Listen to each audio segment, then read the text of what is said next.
설교 제목 우리 같이 한번 읽어보겠습니다. 시작. 믿음대로 산 사람들, 믿음대로 산 사람들. 야고보서 2장 20절로 26절까지 우리 본문 우리 함께 읽어보겠습니다. 자, 시작. 허탄한 사람아, 행함이 없는 믿음이 헛것인 줄을 알고자 하느냐. 우리 조상 아브라함이 그 아들 이삭을 제단에 바칠 때에 행함으로 의롭다 하심을 받은 것이 아니냐? 내가 보거니와 믿음이 그의 행함과 함께 일하고 행함으로 믿음이 온전하게 되었느니라. 이에 성경에 이른바 아브라함이 하나님을 믿으니 이것을 의로 여기셨다는 말씀이 이루어졌고 그는 하나님의 벗이라 칭함을 받았나니 이로 보건대 사람이 행함으로 의롭다 하심을 받고 믿음으로만은 아니니라. 또 이와 같이 기생 라합이 사자들을 접대하여 다른 길로 나가게 할 때에 행함으로 의롭다 하심을 받은 것이 아니냐. 영혼 없는 몸이 죽은 것 같이 행함이 없는 믿음은 죽은 것이니라. 아멘. 자, 믿음으로 산 사람들이라고 말씀드렸는데 성경에서 이야기하고 있는 두 사람을 다 얘기하면 시간이 좀 많이 걸릴 것 같아서요. 두 사람 중에 한 사람 아브라함에 대해서만 여러분들과 함께 나누기를 원합니다. 지난주에 어떤 말씀 드렸습니까?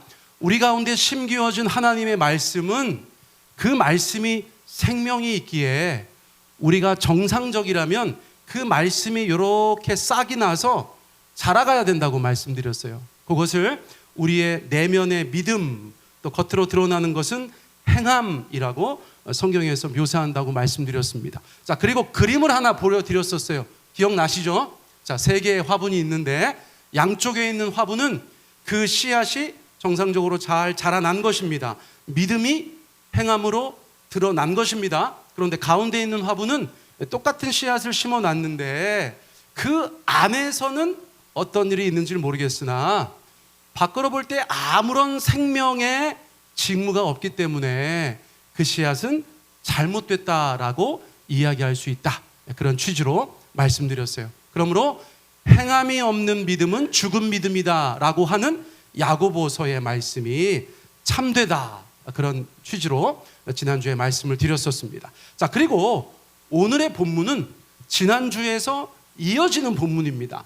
함께 다루면 좋겠지만 분량이 많기 때문에 함께 다룰 수는 없었어요. 그래서 오늘 20절부터 사실은 같은 내용을 다루고 있는데 성경에 나타난 좋은 예를 가지고 야고보서가 우리 가운데 같은 이야기를 하고 있다는 것을 우리 성도님들께서 기억해 주셨으면 좋겠어요.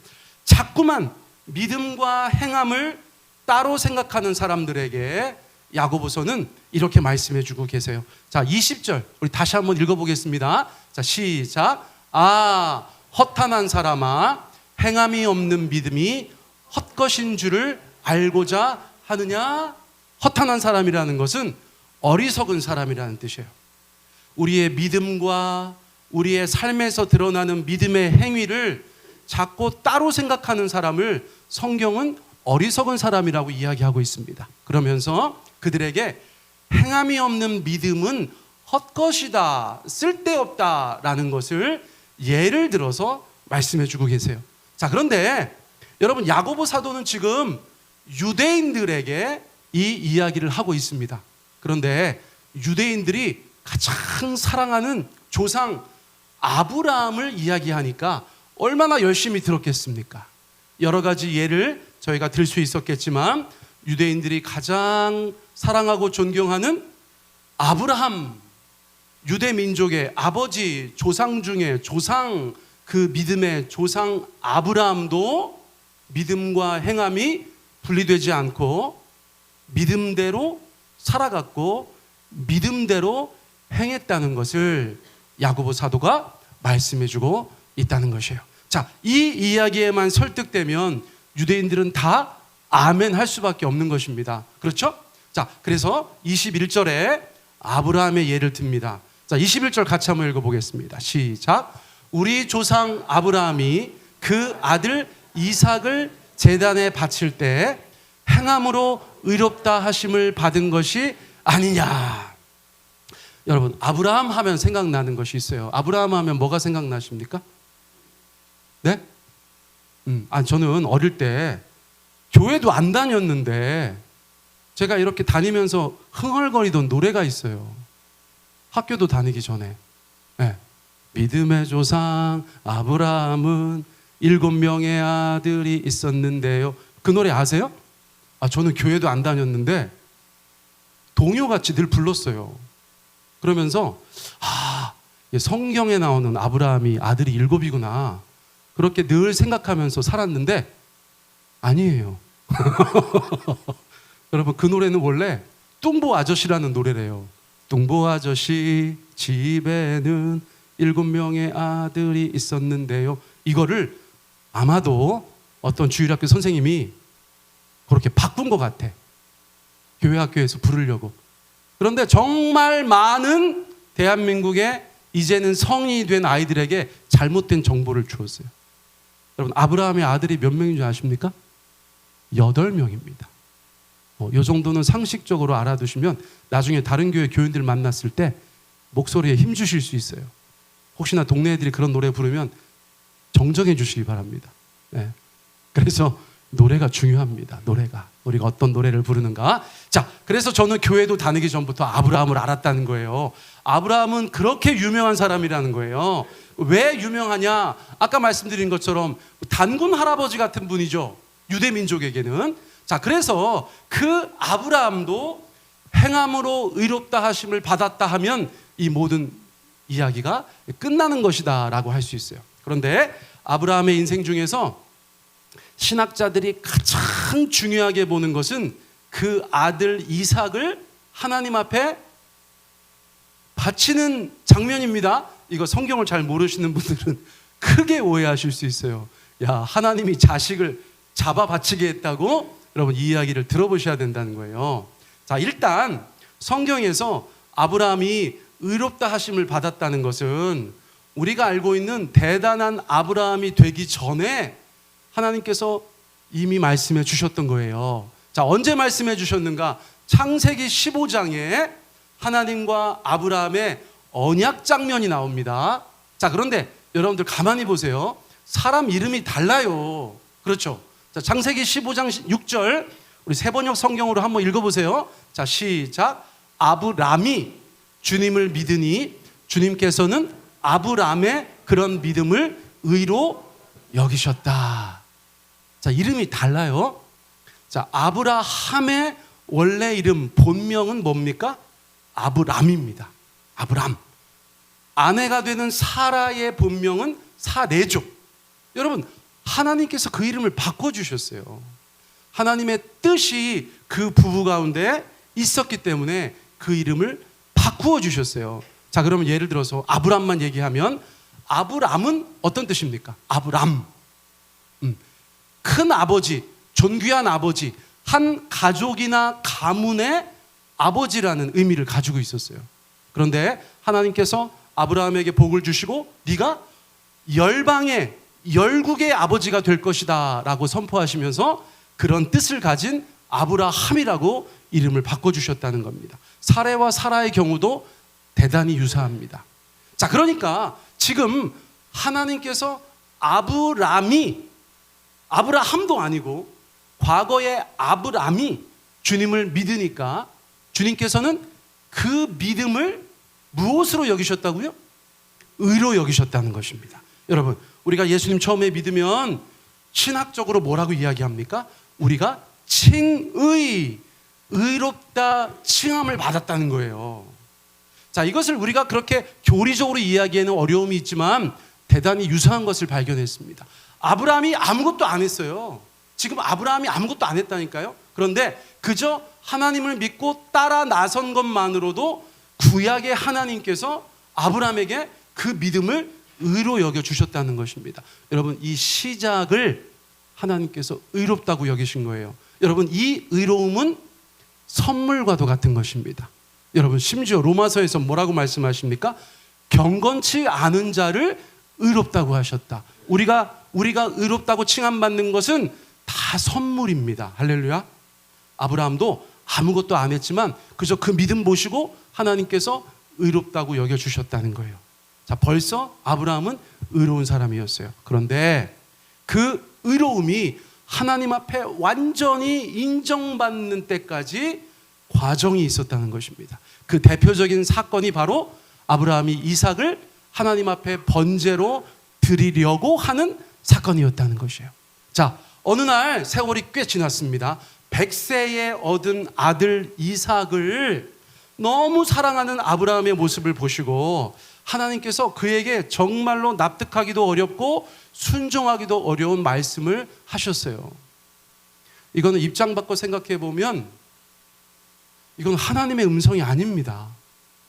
이거는 마귀의 음성이라고 해도 틀리지 않아요. 왜 그렇습니까? 자식을 인신제사하라는 것이잖아요.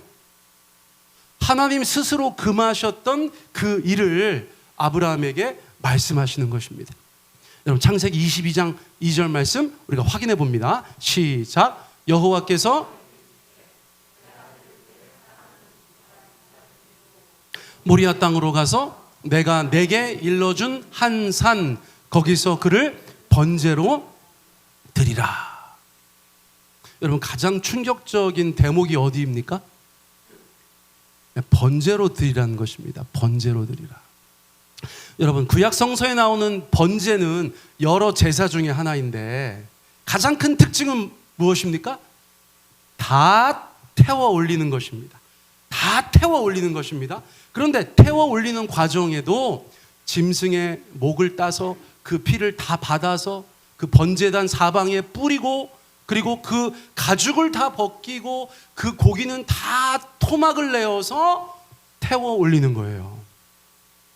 이 번제를 아는 사람이라면 하나님께서 아브라함에게 독자 이삭을 번제로 드리라고 한 그 말 자체에서 경악을 금치 못할 일입니다.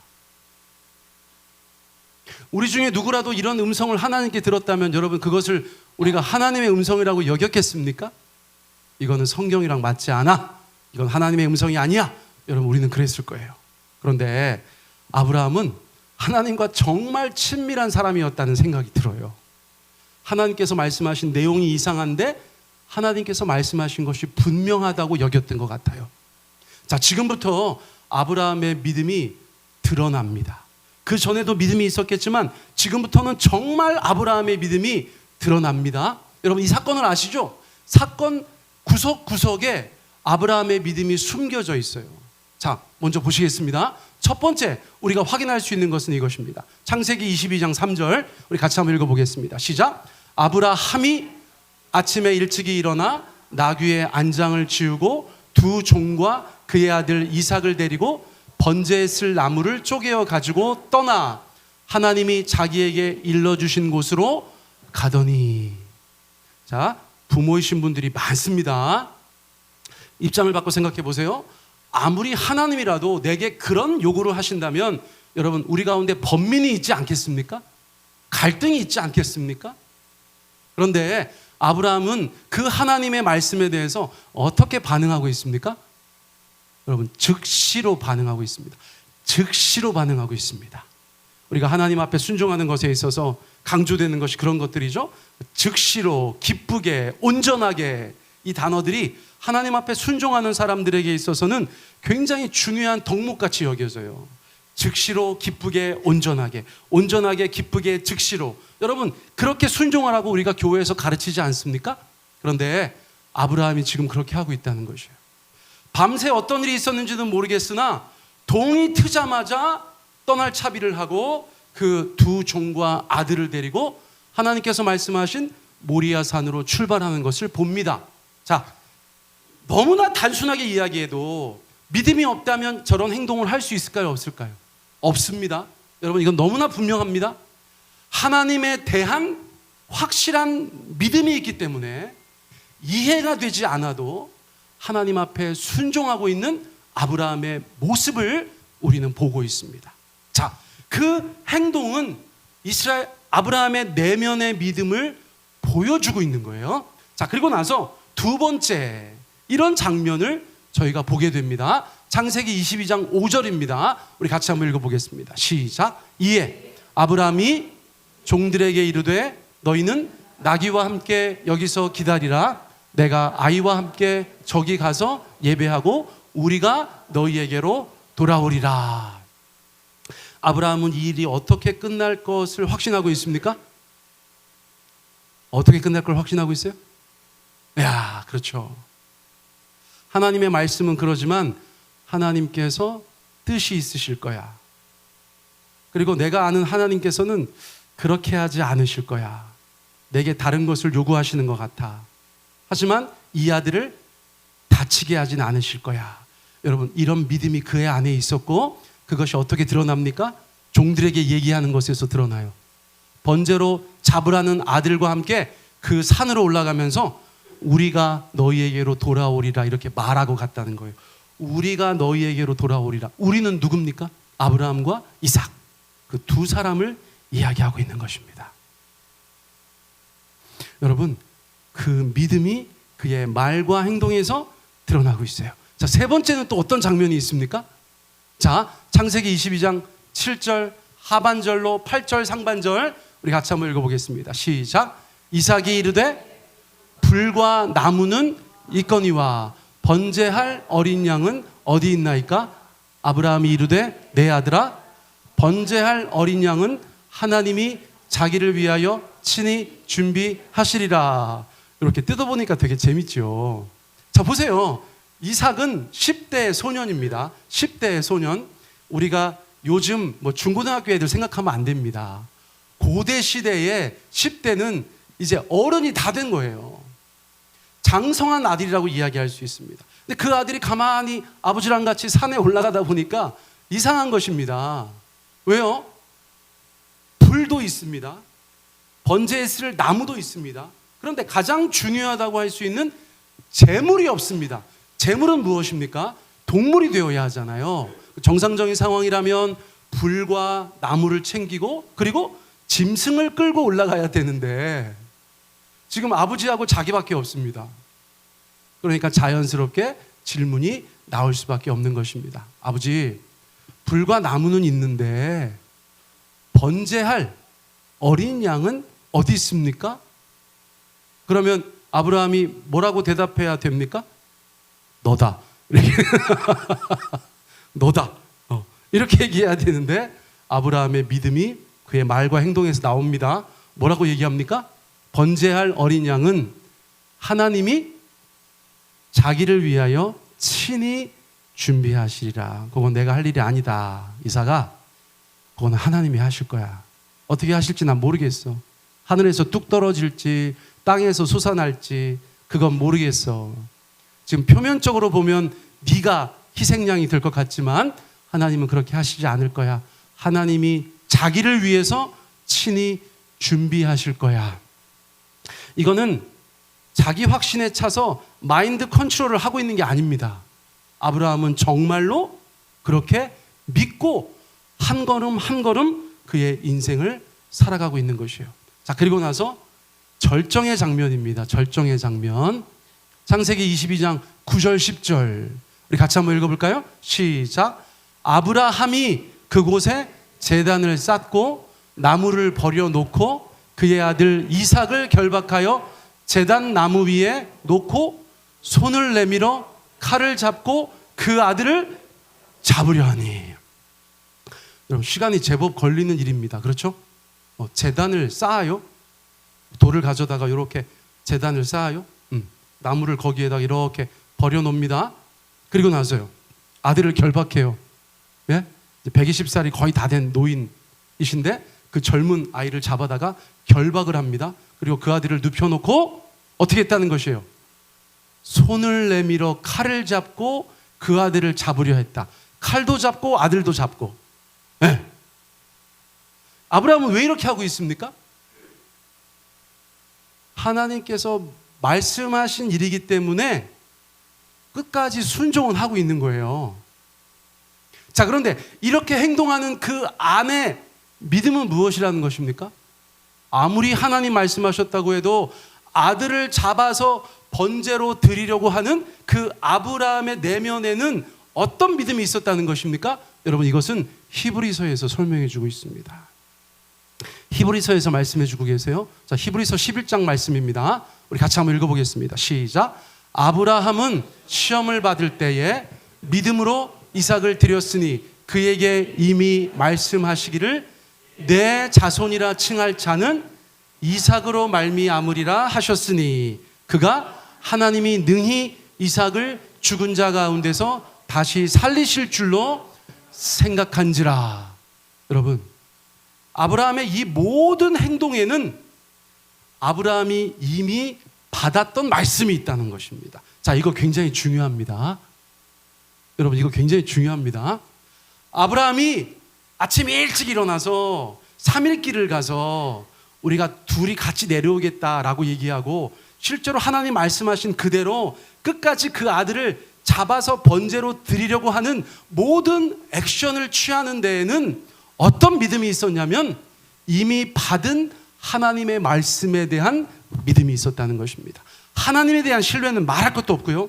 하나님이 내게 말씀하셨던 그 말씀에 대한 확실한 믿음이 있었다는 것입니다. 하나님이 뭐라고 하셨는데요? 하나님이 뭐라고 하셨답니까? 네가 아브라함아, 너는 100세가 될 때까지 자손이 없었잖아. 정실 부인에게서 난 자식이 없었잖아. 그런데 너의 자손이라고 할 자들은 이삭을 통해서 날 거야. 이스마엘 같은 사람들이 아니라 이삭을 통해서 날 거야. 그런데 이삭은 아직 장가를 안 갔어요. 이삭이 총각입니다. 이삭은 또 장가 늦게 가잖아요. 엄청 늦게 갑니다. 그 시절로 따지면. 어쨌거나 아직 장가를 안 간 총각 아들이에요. 이삭을 통해서 아브라함의 그 많은 자손들이 날 것이라고 말씀하셨는데 이삭을 죽이라고 하셔요. 자, 하나님의 말씀은 어디에 가 있어야 합니까? 앞서 주신 말씀. 그렇죠? 그러니까 아브라함이 믿는 것은 무엇입니까? 하나님, 아브라함이 믿는 것은 무엇입니까? 내 자손은 이삭을 통해서 날 것이다. 그런데 이 이삭이 죽습니까? 안 죽습니까? 이 이삭은 죽습니까? 안 죽습니까? 죽어야 됩니까? 안 죽어야 됩니까? 죽었으면 어떻게 돼야 됩니까? 그렇죠. 여러분, 우리가 왜 아브라함을 믿음의 조상이라고 합니까? 아브라함의 믿음은 저희가 생각할 때 대단합니다. 대단합니다. 히브리서는 아브라함의 믿음을 뭐라고 하냐면 내가 칼을 잡아서 이삭을 죽이고 이삭을 번제로 드릴지라도 하나님이 능히 이삭을 죽은 자 가운데서 다시 살리실 줄로 생각했다는 것입니다. 무엇에 근거하여서요? 하나님께서 내게 주신 말씀에 근거하여서. 여러분, 이것은 정말 놀라운 일이 아닐 수 없습니다. 사랑하는 성도님들, 다른 얘기인데 그래서 우리가 하나님 앞에 받은 말씀이 중요한 줄 믿습니다. 여러분, 하나님 앞에 말씀 받아보신 적 있으시죠? 여러분, 그 말씀을 이 변하는 세상 속에서, 급변하는 환경 속에서 하루에도 12번씩 널뛰는 세상 속에서 그 말씀을 끝까지 믿고 나가는 것이 신자에게 있어서 얼마나 중요한지 모르겠어요. 여러분, 하나님이 이 교회를 개척할 때 저한테 주셨던 말씀이 있습니다. 할렐루야. 여러분, 그 말씀은 늘 도전받아요. 그런데 여러분, 제가 할 일은 무엇입니까? 그 말씀을 믿고 붙잡고 계속해서 말하고 행동하는 것이죠. 여러분, 그것이 저의 믿음이 되어야 하는 줄 압니다. 여러분, 우리 모든 성도님들도 마찬가지입니다. 여러분, 하나님이 우리 가운데 말씀을 주신 이유는 그 말씀을 붙잡고 그 말씀을 믿고 눈에 보이는 어떤 것으로 인해서 흔들리지 말고 요동하지 말고 낙심하거나 좌절하지 말고 그 말씀 붙잡고 끝까지 승리하라고 주신 줄 믿습니다. 아브라함은 하나님을 향한 철저한 신뢰와 하나님의 말씀에 대한 견고한 신앙으로 그의 삶을 하나님 앞에서 승리한 그런 대표적인 인물로 성경에 기록되어 있는 줄 믿습니다. 하나님이 그렇게 말씀하셨어. 그러면 죽었다 깨나도 그 말씀이 이루어지는 거야. 이 아들을 주고 다시 살리시겠지. 하나님의 말씀의 논리가 그래. 여러분, 아브라함 안에서는 그런 믿음이 있었다는 것이에요. 그리고 그 믿음을 통해서 그 모든 일을 행하고 있다는 것입니다. 자, 그래서 이 일이 어떻게 됐습니까? 이 일이 어떻게 됐습니까? 하나님께서 그 아들 어떻게 하셨어요? 살리셨죠. 천사를 보내서 아브라함아 아브라함아 아브라함아 아브라함아 그렇게 급하게 불렀어요. 여러분, 이름은 길게 지으시면 안 됩니다. 제가 좀 그때마다 이게 좀 조마조마해. 이게 이름이 너무 길어. 아브라함아 아브라함 이렇게 하면 안 돼요. 그냥 뭐 승아 승아 뭐 웅아 웅아 이렇게 한자면 좋은 것 같아. 예. 근데 어쨌든 아브라함아 아브라함아 급하게 부르셔가지고 막으셨어요.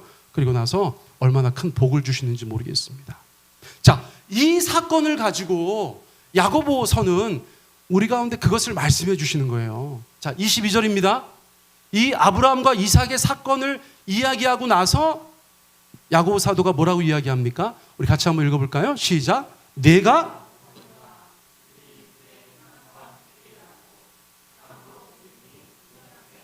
네, 저는 처음에 이게 내가 보거니와인 줄 알았어요. 내가 보거니와. 그게 아니에요. 내가 보거니와입니다. 네가 보거니와입니다. 아브라함과 이삭의 이야기를 너무나 잘 알고 있는 유대인들에게 이야기하는 것이죠. 야, 네가 봐라. 네가 보고 있지 않느냐. 믿음이 그의 행함과 함께 일하고 있지 않느냐. 이건 뭐 구체적인 설명이 필요 없습니다. 그렇죠? 그리고 그 아브라함의 행함으로 그 믿음이 어떻게 됐다고요? 온전하게 됐다고 말씀하셨어요. 여러분, 이 단어가 중요합니다. 온전하게 됐다. 완전하게 됐다. 완성됐다. 믿음이 있었어요. 언제부터 있었어요? 아까 제가 말씀드렸죠. 창세기 15장부터 하나님께서는 아브람의 믿음을 의롭다고 여기셨어요. 그때도 믿음이 있었습니다. 그렇죠? 그런데 세월이 지나면서 아브라함이 하나님 앞에 그 믿음이 점점 자라가더니 이 사건을 통해서 하나님은 아브라함의 믿음이 어떻게 됐다고 선포하고 계세요? 완성됐다. 온전하게 됐다라고 선포하고 계세요. 여러분, 믿음은 시작이 있고요, 과정이 있고요, 온전케 되는 일이 있는 줄 믿습니다. 자, 우리가 뭐 100% 믿음의 사람이 된다 그렇게 얘기할 수는 없지만 보세요, 여러분. 믿음의 시작이 있고 믿음의 성장의 과정이 있고 아브라함 같은 경우는 하나님께서 네 믿음은 온전케 되었다라고 말씀하고 있는 시점도 있다는 것입니다. 사랑하는 성도님들, 저와 여러분들의 믿음이 시작되셨기를 축복합니다. 자라가시기를 축복합니다. 그리고 장성한 분량에 이르시기를 축복합니다. 너무나 중요한 것입니다. 창세기 15장에 나오는 아브람과 그 후에 나오는 22장에 나오는 아브라함은 같은 사람이지만 다른 신자예요.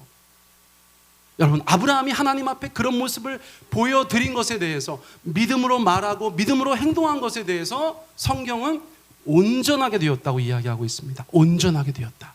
자, 23절에도 같은 말씀이 나와요. 우리 같이 한번 읽어보겠습니다. 시작. 이에 성경에 이른바 아브라함이 하나님을 믿으니 이것을 의로 여기셨다는 말씀이 이루어졌고 그는 하나님의 벗이라 칭함을 받았나니. 자, 이게 무슨 말씀인가? 아까 창세기 15장에서 그 믿음을 보고 의롭다 하셨다고 했죠. 저기 써 있잖아요. 성경에 이른바, 그 성경이 어디라고요? 창세기 15장입니다. 창세기 15장 6절에서 이른바 아브라함이 하나님을 믿으니 이것을 의로 여기셨다. 그렇죠? 그런데 이 사건에 대해서 얘기하면서 뭐라고 얘기하셨어요?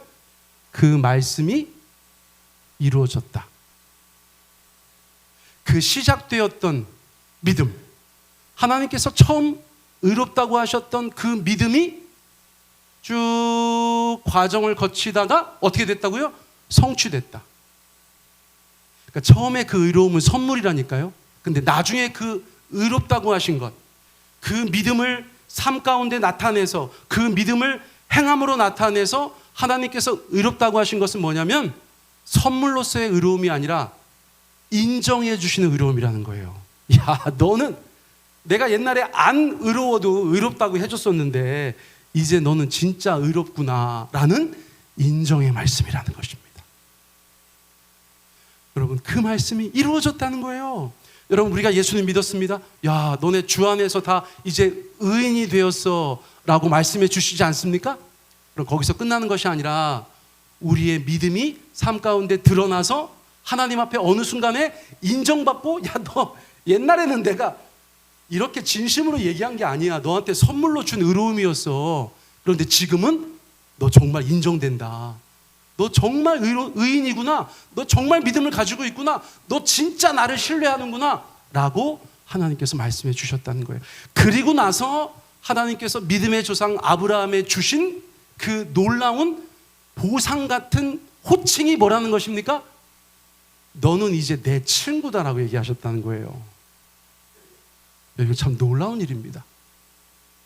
여러분, 우리의 믿음이 선물로 주어져서 우리 안에서 아름답게 자라가다가 그 믿음이 진짜라고 하나님 앞에 인정되었을 때 우리는 어쩌면 현대판 하나님의 벗, 하나님의 친구들이 될 수 있는지 모르겠습니다.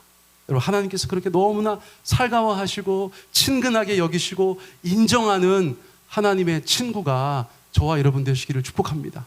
여러분, 이 과정이 이게 조금 딱딱한 설교가 될 것이라고 제가 생각했는데 여러분, 이 내용이 엄청 중요한 것입니다. 너무너무 중요한 거예요. 많은 사람들이 어디에 머물러 있습니까? 나 예수 믿어.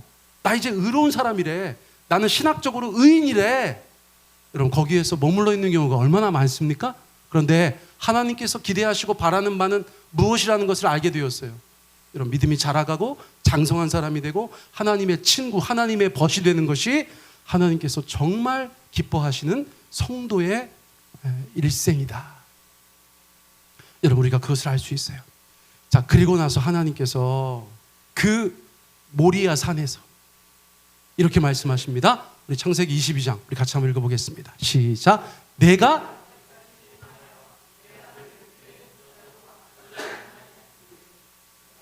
큰 복을 주고 내 씨가 크게 번성하여 하늘의 별과 같고 바닷가의 모래와 같게 하리니 내 씨가 그 대적의 성문을 차지하리라.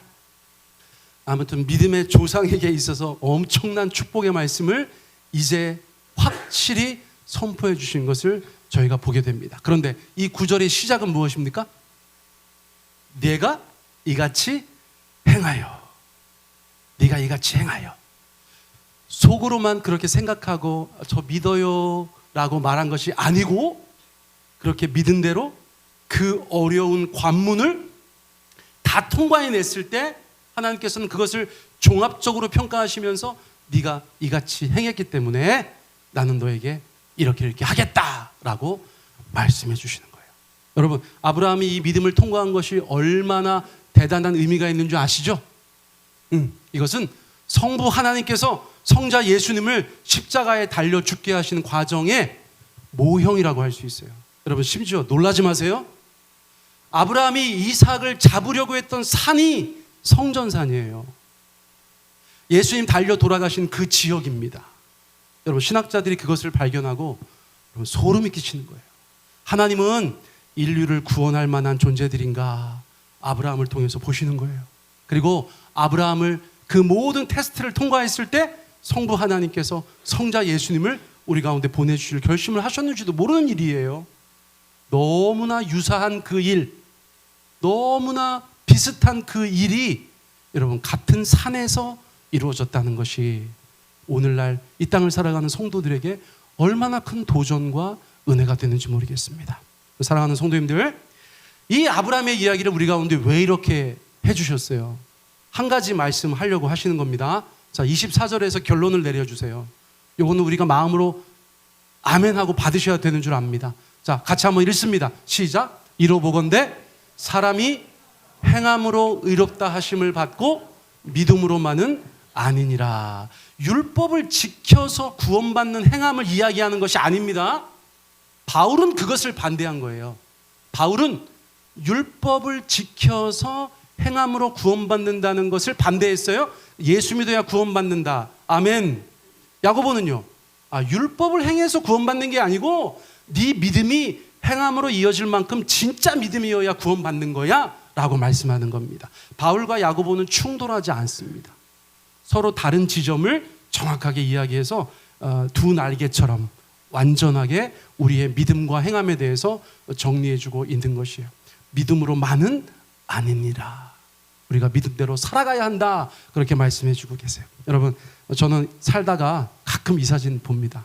여러분, 이 사진 뭔지 아세요? 이 사진이 저희 교회 첫날입니다. 저희 교회 첫날.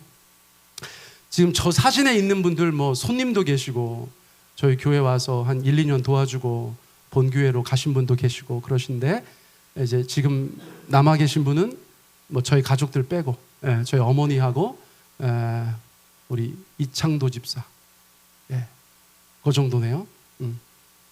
저희 아내가 안고 있는 애가 윤지입니다.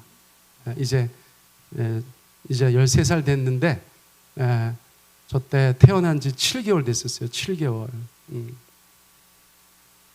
여러분, 제가 이 말씀을 왜 드립니까? 저도 가만히 이제 설교 다 준비하고 나서 이제 가만히 생각을 해본 것입니다. 나의 믿음과 행함. 내가 목사인데 나도 믿음대로 살아야 되는데, 내가 우리 교인들한테 설교 말미에 내가 그래도 내 믿음대로 살았다는 것을 이야기할 사건이 있을까? 여러분, 많지가 않고요. 생각나는 거 하나가 그냥 교회 개척이었어요. 교회 개척. 여러분, 적어도 이거는 제게 있어서는 큰 믿음이 필요했습니다. 큰 믿음이 필요했어요. 뭐 제가 이제 기회가 있을 때마다 종종 말씀드리니까 이 시간에 자세하게 말씀드릴 건 아닌데 분명합니다. 여러분, 저는 하나님을 신뢰하여서 개척할 수 있었어요. 아멘 한번 해주시면 대단히 감사하겠습니다. 하나님을 믿음으로 개척할 수 있었다니까요. 그리고 하나님이 주신 말씀이 있었기에 이 겉으로 볼 때는 전혀 아니었어요. 여러분, 제가 진짜 누구 한 사람 후원하지 않고, 물론 한 사람은 있죠. 개인들의 후원이 있었지만 일반적으로 얘기하는 후원이라는 것을 받지 않고 개척한 정말 드문 케이스예요. 그럼에도 불구하고 하나님께서 말씀하신 것이 있었기 때문에 제가 그 말씀 붙잡고 개척을 시작할 수 있었어요. 그리고 지난 10년 동안 어쩌면 이 교회와 이 목회 현장 안에서 저는 계속해서 그 믿음과 행함이라는 오늘 야고보서의 주제가 제 안에서 늘 살아 움직였다는 것을 하나님과 여러분들 앞에서 고백드릴 수 있어요. 목사님은 설교했는데 믿음대로 살고 있습니까? 여러분, 그러실까 봐 제가 말씀드리는 거예요. 여러분, 이 모든 삶과 사역 자체가 저에게는 믿음과 행함이라는 주제의 큰 검증터가 되고 있습니다. 여전히 오늘도 저는 하나님을 신뢰하고 이 목회를 하고 있습니다. 할렐루야. 그리고 하나님 주신 말씀, 그 말씀을 붙잡고, 겉으로 볼 때는 아닐 때가 많은데 그 말씀을 붙잡고 나아갈 때 그 말씀대로 되는 것들을 경험하고 있습니다. 할렐루야. 여러분, 이 교회를 시작할 때 주셨던 말씀들 제가 다 공개하지 않았어요. 왜냐하면 여러분들이 저 이상하다고 할까 봐. 그런데 하나님이 제게 주신 은밀한 말씀인 줄 믿습니다. 그리고 정말 많은 부분에서 그 말씀들이 성취되어 가고 있어요. 여러분, 저희 교회는 귀한 교회입니다. 우리 초등부의 남궁은하 전도사가 교회를 지원하는데 기도를 그렇게 했다고 그러더라고요. 하나님이 사랑하시는 교회로 저를 보내주십시오. 벌써 은혜가 안 되세요? 저랑 사전에 무슨 얘기가 없었고 혼자 기도할 때 하나님, 제가 첫 번째 사역을 시작하는데 하나님이 정말 사랑하시는 교회로 저를 보내주십시오. 그렇게 기도했대요. 그리고 어디 왔대요? 아유, 그렇다네요. 여러분, 저희가 대단해 보이지 않지만 믿음과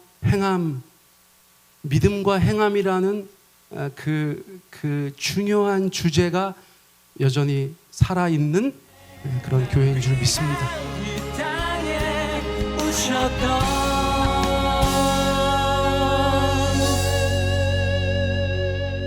사랑